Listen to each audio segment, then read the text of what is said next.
Dhule Pune railway तातडीने सुरू करण्यात यावी अशी मागणी शिवसेना उद्धव बाळासाहेब ठाकरे युवा सेनेचे राज्य सहसचिव ॲडव्होकेट पंकज गोरे यांनी आज रेल्वेचे व्यवस्थापक विवेक कुमार गुप्ता यांना निवेदन दिले आहे।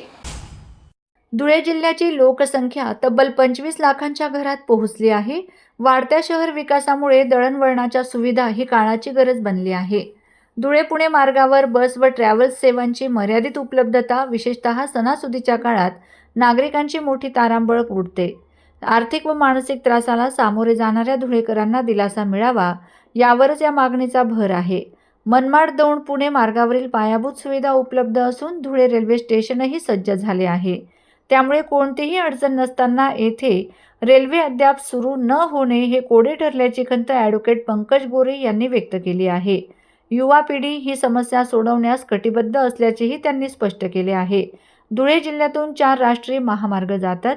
नोकरी, शिक्षण व व्यवसायासाठी पुण्यासह मोठ्या शहरांकडे जाणाऱ्यांची संख्या वाढत आहे।